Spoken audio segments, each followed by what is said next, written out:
ഏകാദശി പുണ്യം തേടി ഗുരുവായൂർ ക്ഷേത്രത്തിലേക്ക് പതിനായിരങ്ങളെത്തി. ഭക്തിയുടെ പര്യായമായ ചുറ്റുവിളക്കിന്റെ ദീപപ്രഭയിൽ ഒരു മാസം നീണ്ടുനിന്ന ആഘോഷ പരിപാടികൾക്ക് ഏകാദശിയോടെ സമാപനമാകും. ദശമി ദിവസമായ ചൊവ്വാഴ്ച മുതൽ ഭക്തരുടെ വലിയ തിരക്കായിരുന്നു. ചൊവ്വാഴ്ച പുലർച്ചെ നിർമ്മാല്യ ദർശനത്തിനായി തുറന്ന ക്ഷേത്രനട ഇതുവരെ അടച്ചിട്ടില്ല.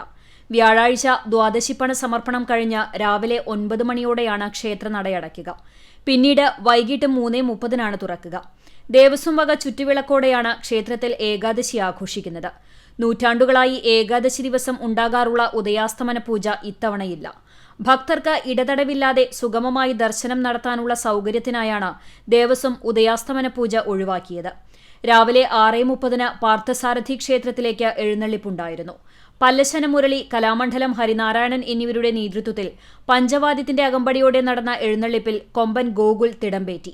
കെ സുഭാഷിന്റെ നേതൃത്വത്തിലുള്ള നാഗസ്വരത്തിന്റെ അകമ്പടിയോടെ രാവിലെ 9 മണിക്ക് മുമ്പ് എഴുന്നള്ളിപ്പ് ക്ഷേത്രത്തിൽ തിരിച്ചെത്തി. രാവിലെ നടന്ന വിശേഷാൽ കാഴ്ചശീവേലിക്ക് കൊമ്പൻ ഇന്ദ്രസൻ സ്വർണ്ണക്കോലമേറ്റി.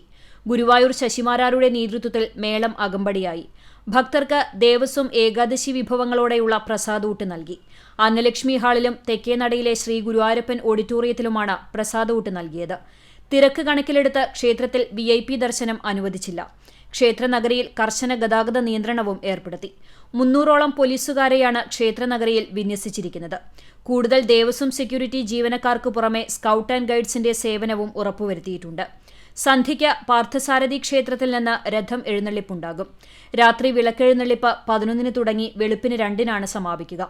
ഏകാദശി വ്രത പൂർണ്ണതയ്ക്കായി ഭക്തർ വ്യാഴാഴ്ച ദ്വാദശി പണസമർപ്പണം നടത്തും. വേദജ്ഞർക്ക് ദക്ഷിണ നൽകി തുളസി തീർത്ഥം സേവിക്കുന്നതോടെയാണ് ഏകാദശി വ്രതം പൂർണ്ണമാവുക. ദ്വാദശി ഊട്ടും ഉണ്ടാകും. വെള്ളിയാഴ്ച നടക്കുന്ന ത്രയോദശി ഊട്ടോടെയാണ് ഏകാദശി ചടങ്ങുകൾ സമാപിക്കുക. CCTV news, Guruvayur.